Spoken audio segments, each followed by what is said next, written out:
Hello everyone and welcome back to UGC NET mentor guys. आज हमारी class number 11th है और आज हम डिस्कस करेंगे पीपल डेवलपमेंट एनवायरनमेंट का ऑल एग्रीमेंट्स एंड प्रोटोकॉल्स। जितने भी इंपॉर्टेंट एग्रीमेंट्स एंड प्रोटोकॉल्स हैं इनको हम ब्रीफली समझेंगे और एग्जाम के पॉइंट ऑफ व्यू से समझेंगे जो एग्जाम के लिए इंपॉर्टेंट है। बस हम उन्हीं चीजों को यहाँ पर डिस्कस करने वाले हैं। सो मैं बता दूं पहले कि मैं इन डेप्थ नहीं कराऊंगा, मैं बिल्कुल ब्रीफली कराऊंगा ताकि आपको चीजें एग्जाम के पॉइंट ऑफ व्यू से समझाई जा सके जिस तरह के एग्जाम में क्वेश्चन बनते हैं। चलिए डिस्कस करते हैं। This is about me. जैसे कि आप सभी को पता होगा, अभी तक आपने इस चैनल को सब्सक्राइब नहीं किया है, सो मेक श्योर आप इस चैनल को सब्सक्राइब कर लें ताकि आपको अपकमिंग वीडियोस के सभी नोटिफिकेशन मिलते रहें। इससे पहले मैंने क्लास नंबर 9th में इंपॉर्टेंट 20 फैक्ट डिस्कस किए थे जो कि नेशनल एजुकेशन पॉलिसी के ऊपर क्लास ली थी मैंने। इसके अलावा कम्युनिकेशन की क्लास नंबर 10th थी हमारी, जिसमें मैंने आपको 10 मोस्ट रिपीटेड PYQs डिस्कस करवाए थे। सो आप इन दोनों क्लासेस को गो थ्रू कर सकते हो। इनफैक्ट इस कंप्लीट प्लेलिस्ट जो क्लासेस में ले रहा हूँ सभी कंप्लीट क्लासेस की प्लेलिस्ट का लिंक भी मैं आपको इसी वीडियो के description box and comment box में दे दूंगा। आप मैं टेलीग्राम, इंस्टाग्राम, फेसबुक को फॉलो कर सकते हो। इन सभी के जो सोशल मीडिया हैंडल्स के लिंक है आपको इसी वीडियो के डिस्क्रिप्शन बॉक्स, कमेंट बॉक्स में गिवन है।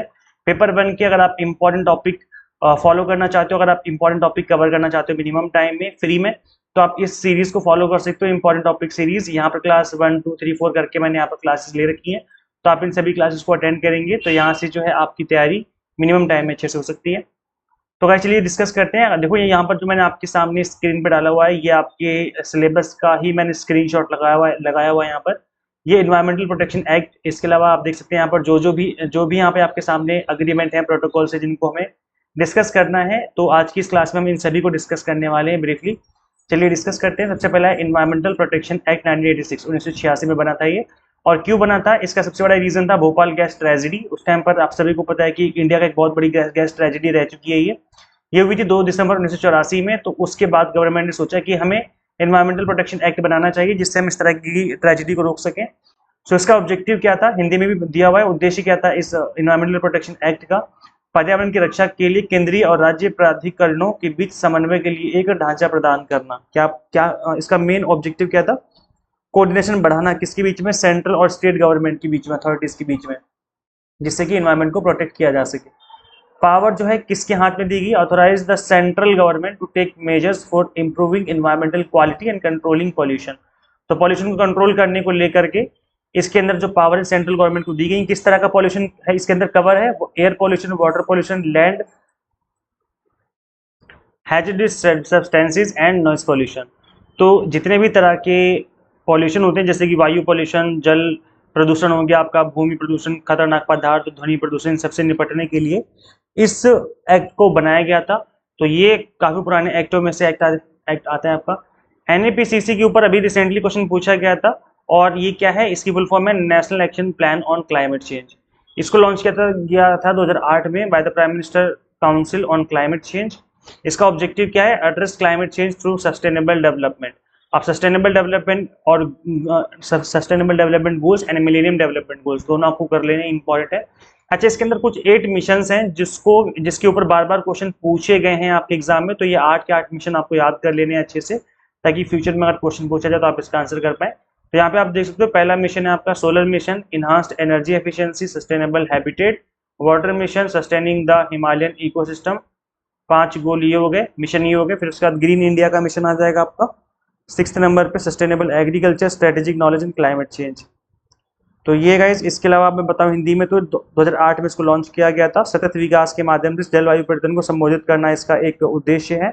और 8 मिशन इसके अंदर आते हैं जिसको कि आपको याद कर लेने, क्योंकि एग्जाम में इसके ऊपर बार बार क्वेश्चन पूछे गए हैं। ये 8 के 8 मिशन आपको अच्छे से याद हो जाने चाहिए।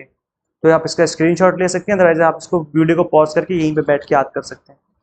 इसके बाद नेक्स्ट प्रोटोकॉल आता है आपका मॉन्ट्रियल प्रोटोकॉल, जो कि 1987 में बनाया गया था। इसका ऑब्जेक्टिव क्या था, ozone depleting substances like CFC, chlorofluorocarbon जैसे गैसेस को फेज आउट करना। The most common ODS include, अच्छा इसके अंदर जो ODS सब्सटेंसेस है ना, that is ozone depleting substances, जिसकी वजह से ग्लोबल वार्मिंग होती है और ओजोन जो है डिप्लीट होती है, ओजोन में नुकसान होता है ओजोन लेयर में।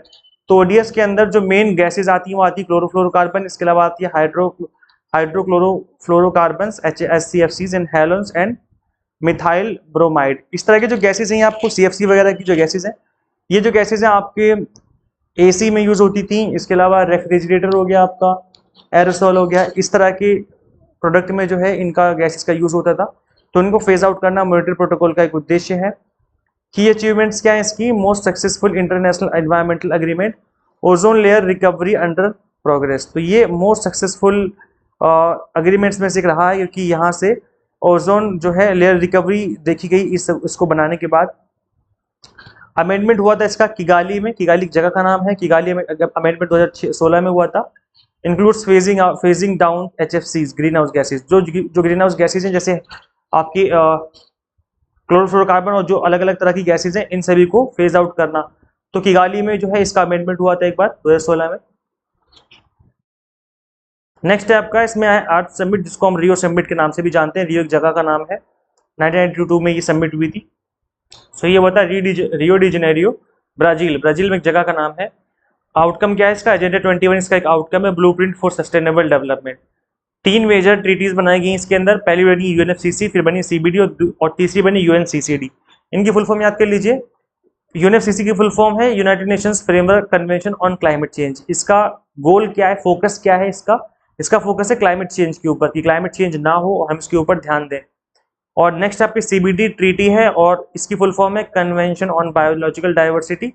इसका मेन गोल है, फोकस है बायोडाइवर्सिटी को लेकर के, कि जो बायोडाइवर्सिटी है अलग अलग तरह के पेड़ पौधे जीव जंतु, उनको बचाया जा सके। UNCCD करके है एक, इसकी फुल फॉर्म है United Nations convention to combat desertification.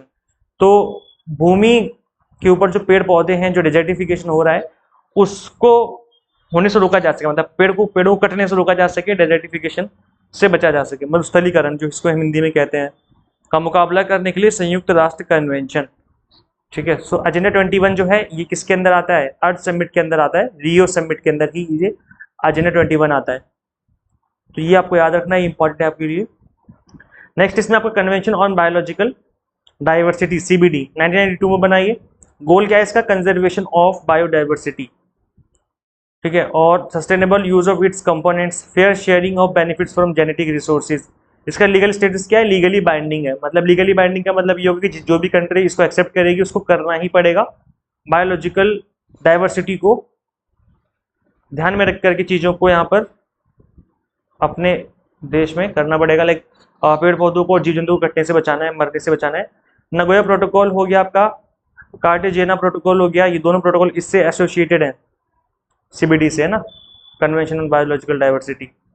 सो इन दोनों में डिफरेंस क्या है? Cartagena protocol focus on biosafety, specifically addressing the safe handling, transport and use of living modified organism. जबकि नगोया प्रोटोकॉल का क्या किसी से डील करता है? With access to genetic resources and their fair and equitable sharing of benefits arising from their utilisation. एक बार मैं हिंदी में गो थ्रू करा देता हूँ आप सभी को। तो जो नगोया प्रोटोकॉल है और कार्टेजेना प्रोटोकॉल है, ये दोनों ही संबंधित है किससे? CBD से, that is convention of biological diversity. कानूनी रूप से बाध्यकारी हैं सारे के सारे प्रोटोकॉल आपके। कार्टेजेना प्रोटोकॉल जैव सुरक्षा प्रदान करता है, इसका मेन रूप से चीज पे सुरक्षा पे ध्यान है इसका, है ना। और जीवित संशोधित जीवों, मतलब ये थोड़ा सा मॉडिफाइड होते हैं, जैसे आपने देखा होगा गेहूं और चावल को अगर DNA में उसके मॉडिफिकेशन कर दिया, तो आपने देखा होगा कि हाइब्रिड, जो आपने सुना होगा हाइब्रिड तरह की जो चीजें होती हैं, चाहे जानवरों में हो चाहे वो पेड़ पौधे में हो, तो उनको LMO की कैटेगरी में डाल दिया जाता है कि सुरक्षित संचालन, परिवहन, उपयोग को संबंधित करता है।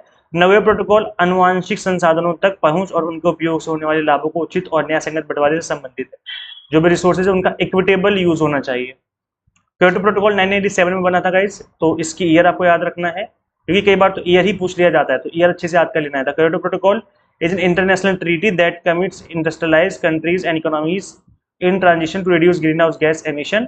तो याद रखिए, ग्रीन हाउस गैस एमिशन को रोकने के लिए इसको बनाया गया था। ये इसको 1997 में अडॉप्ट किया गया, जबकि ये लागू कब हुआ? 2005 में। तो पहला कमिटमेंट पीरियड था इसका 2008 से 2012 के बीच में, और दूसरा था इसका 2013 से लेकर 2020 में, जो कि दोहा अमेंडमेंट के थ्रू इसको बनाया गया था। दूसरे वाले फेज को, सेकेंड अमेंड जो सेकेंड पीरियड है, तो दोहा अमेंडमेंट के अंदर इसको बनाया गया था। क्रिटिसिज्म जो रहा है इसका, आलोचना जो रही है, lacked participation from major emitters like USA। बड़े बड़े अमेरिका जैसे देश इसको मतलब पार्टिसिपेट अच्छे से नहीं कर पाए इस प्रोटोकॉल में। And developing nation had no binding targets. तो जो डेवलपिंग नेशन है उनके लिए भी कोई बाइंडिंग टारगेट्स थे नहीं, तो इस वजह से ये जो है पूरी तरीके से काम नहीं कर पाया जिस तरीके से करना चाहिए था। वैसे बता दूं इसके अंदर 6 गैसेज आती हैं जो कि एग्जाम के लिए इंपॉर्टेंट है। तो क्योटो प्रोटोकॉल के अंदर 6 main gas green house gases, इनका नाम है आप लोग याद कर लीजिए। कार्बन डाइऑक्साइड हो गई CO2, मीथेन, नाइट्रस ऑक्साइड हो गई, हाइड्रोफ्लोरोकार्बन हो गया, परफ्लोरोकार्बन हो गया, एंड सल्फर हेक्साफ्लोराइड हो गया। तो these gases are collectively known as Kyoto basket, इनको क्योटो बास्केट के नाम से जाना जाता है। तो ये 6 गैसेज है जिनके नाम आपको याद कर लेने, बिकॉज एग्जाम में कई बार इन गैसेज से रिलेटेड क्वेश्चन पूछे गए हैं पहले भी और दोबारा से पूछे जा सकते हैं। तो समझ में आ गया क्योटो प्रोटोकॉल कब बनाया गया था 1997 में, जबकि इसको लागू कब हुआ, ये 2005 में लागू हुआ था। पहला जो प्रतिबद्धता अवधि है ये 2008 से 12 हुई है, फिर दोहा संशोधन के थ्रू 2013 से 2020 तक का पीरियड इसको एक्सटेंड किया गया। अब अमेरिका जैसे प्रमुख जो देश रहे हैं यहाँ पर इसके में भागीदारी का अभाव पाया गया, मतलब ये लोग अच्छे से इस प्रोटोकॉल को नहीं माने, नहीं फॉलो करे इन लोगों ने, और विकासशील भी इसमें बाध्यकारी लक्ष्य नहीं थे, तो विकासशील देशों ने भी इस चीज पर ध्यान नहीं दिया। अब आपको पता चल गया होगा कि इस प्रोटोकॉल की वजह से कोई ज्यादा खास फायदा हुआ नहीं दुनिया को। इस वजह से फिर नया अग्रीमेंट बनाया गया था, पेरिस अग्रीमेंट। अब इसने रिप्लेस कर दिया क्योटो प्रोटोकॉल को, 2015 में इसको बनाया गया, इसने रिप्लेस कर दिया था Paris agreement adopted in 2015 effectively replaced the Kyoto Protocol. While the Kyoto Protocol primarily focused on developed nation, the Paris Agreement includes all major greenhouse gas emitters in setting targets for reducing emission. तो यहाँ पे आपको पता लग रहा होगा, साफ साफ लिखा हुआ है, that is Kyoto protocol primarily focused on developed nation. इसका मेन काम था क्योटो प्रोटोकॉल का कि जो डेवलप्ड नेशन है उस पर फोकस किया जाए कि भाई आप लोग ज्यादा पॉल्यूशन ना फैलाएं, आप लोग ग्रीन हाउस गैसेज ना फैलाएं। जो जबकि पेरिस एग्रीमेंट का के अंदर जो नया एग्रीमेंट बनाया गया इसके अंदर सभी पे ध्यान दिया गया कि जो भी ग्रीन हाउस गैस फैला रहा है, चाहे वो डेवलप हो चाहे डेवलपिंग हो, सभी को रिड्यूस करना चाहिए इसका एमिशन। गोल क्या था इसका इसका इसका गोल याद कर लीजिए, बिकॉज गोल के ऊपर भी एग्जाम में क्वेश्चन पूछा गया है आपके। तो गोल ये था कि दैट ग्लोबल वार्मिंग को लिमिट करना, 2 डिग्री से नीचे लेकर के आना above pre industrial level within ambition to limit it to 1.5 degree Celsius. मतलब 1.5 डिग्री सेल्सियस तो कर ही देना है कुछ भी हो जाए, लेकिन हमें 2 डिग्री तक लेके जाना है, ऐसा इन्होंने इसके अंदर लिखा। फीचर्स क्या थे इसके, वॉलेंट्री नेशनल टारगेट, मतलब हर कंट्री का अपना अपना टारगेट होगा वॉलेंट्री तरीके से, तो वो अपना कंट्री टारगेट सेट करे, उसको अचीव करे as a nationally determined contribution, NDCs याद रखिए, NDCs है ना, are climate action plan that countries develop and submit to the United Nations framework convention on climate change, UNFCCC की फुल फॉर्म में याद रखिए। लीगली बाइंडिंग इसके अंदर चीजें रही हैं, कोई टारगेट सेट नहीं किया बट लीगली बाइंडिंग चीजें हैं, प्रोसीजरल हैं, है ना। तो ये है ग्लोबल स्टॉक टेक, कहाँ गया, ग्लोबल स्टॉक टेक थे, GST बोलते हैं इसको हम शॉर्ट में। मतलब हर 5 साल में असेसमेंट होगा कि कौन कितना अचीव कर रहा है। तो पहले जो GST था इसका 2023 में हुआ था COP28 मीटिंग में, है ना, कॉन्फ्रेंस ऑफ पार्टीज बोलते हैं हम लोग COP को, और it assess collectively progress made by countries in achieving the agreements long term goals. और जो नेक्स्ट GST होनी है 2028 में होगी। और ये GST क्या है, ये हर 5 साल में एक मीटिंग होती है जिसमें असेसमेंट किया जाता है कि कितने कंट्री जो है किस तरीके से इस पेरिस समझौते को मान रहे हैं, प्रभावी रूप से इसका इस्तेमाल कर रहे हैं, मतलब एमिशन जो है वो कम कर पा रहे नहीं कर पा रहे हैं ना। तो ये है, इस चीज को याद रखना है आपको। नेक्स्ट है आपका, और इसमें आता है इंटरनेशनल सोलर अलायंस ISA, और ये भी रिसेंटली 2015 में बना था, initiated by India and France. 2015 COP21 में इसको बनाया गया था। ऑब्जेक्टिव था प्रमोट करना सोलर एनर्जी को ऐसी कंट्री जो कि सन रिच है, जहाँ पर सूरज की धूप ज्यादा रहती है, जो कि कंट्री पड़ती है tropic of cancer and tropic of capricorn के ऊपर। फंक्शंस क्या है इसके, कार्य क्या है, फाइनेंशियल सपोर्ट करना, कॉपरेशन करना, reducing solar technology cost and promote करना solar application in agricultural water and जो भी रहने सहने मतलब रिहायशी इलाकों में भी, ताकि आप देखा होगा कि गवर्नमेंट भी अब आज के टाइम पर सोलर पैनल लगाने के लिए सब्सिडी दे रही है। तो क्यों दे रही है, क्योंकि यहाँ पर फाइनेंशियल सपोर्ट देना ताकि लोग इस चीज को यूज कर सकें और जो पुराने फॉसिल फ्यूल हो उन पे बर्डन कम हो सके, है ना। तो जो ये जो नए ईंधन है, जो अपना सोलर सिस्टम है, सोलर एनर्जी को यूज किया जा सके, क्योंकि रिन्यूएबल एनर्जी है। तो ये गाइस आई थिंक आपको चीजें समझ में आ गई हैं। अब ना कमेंट करके बताओ कि आपको लेक्चर कैसे लगते हैं। मैंने आपको ब्रीफली चीज सारे एग्रीमेंट समझा दिए हैं 15 मिनट के अंदर अंदर। इसके अलावा गाइस देखो, अगर आप UGC नेट की प्रिपरेशन कर रहे हो तो लास्ट टाइम जो बैच से पास आउट हुए, देखो 99.98 99.71 परसेंटाइल तक स्टूडेंट्स ने स्कोर किया है। इसका मतलब है कंटेंट अच्छा है, स्टूडेंट्स पढ़ के अच्छे से एग्जाम क्रैक कर रहे हैं। तो गाइस इन चीजों को ध्यान में रख करके हम आपको पेपर 1 का एग्जाम टारगेटेड 2 मंथ का क्रैश कोर्स अवेलेबल करवा रहे हैं। कंप्लीट कंटेंट बाइलिंगुअल है, कंप्लीट वीडियो लेक्चर्स मिलेंगे आपको, 100 मॉक टेस्ट मिलेंगे प्रैक्टिस करने के लिए, PDF नोट्स मिलेंगे जिनको आप डाउनलोड कर सकते हो। कॉमर्स मैनेजमेंट पोल साइंस के भी 2 मंथ के कोर्सेज अवेलेबल करवा दिए हैं, प्लस इन सभी के कॉम्बो कोर्स भी हमने आपको 2 मंथ में अवेलेबल करवा दिए हैं। अगर आपको इनमें से कोई कोर्स चाहिए तो आपको कोर्स ओपन करके वैलिडिटी ऑप्शन से 2 मंथ सिलेक्ट करना होगा, तब आपका 2 मंथ कोर्स आपको दिख जाएगा। अभी बाय डिफॉल्ट आपको 6 मंथ का कोर्स दिखेगा ऐप में, बट आप वहां से कोर्सेज को ओपन करके वैलिडिटी ऑप्शन से 2 मंथ सिलेक्ट कर सकते हो। इजी है, आप इजीली कर पाएंगे। कोर्स को ओपन करेंगे जैसे ही वहीं पे आपको दिख जाएगा वैलिडिटी ऑप्शन। तो आपकी जो प्रिपरेशन है वो एग्जाम टारगेटेड हो जाएगी मिनिमम टाइम में, क्योंकि टाइम कम बचा हुआ है। तो ऐसे में मिनिमम टाइम में अगर आप प्रिपरेशन करना चाहते हो स्पीड से, तो यहाँ से आपकी प्रिपरेशन अच्छे से हो जाएगी। आपको करना क्या है, सिंपली गूगल प्ले स्टोर से एग्जाम मेंटर ऐप इंस्टॉल कर लेनी है। अगर आप iOS यूजर है तो उसका लिंक आपको अलग से इसी वीडियो के description box and comment box में देखने को मिल जाएगा। So thank you so much for watching this video. Share जरूर करें इस वीडियो को ज्यादा से ज्यादा उन सभी फ्रेंड्स के साथ जो यूजीसी नेट की प्रिपरेशन कर रहे हैं या सेट की प्रिपरेशन कर रहे हैं। And subscribe for UGC NET update and PhD related updates. Guys मिलते हैं हम लोग फिर नेक्स्ट वीडियो में। Till then keep watching UGC NET mentor. Thank you so much.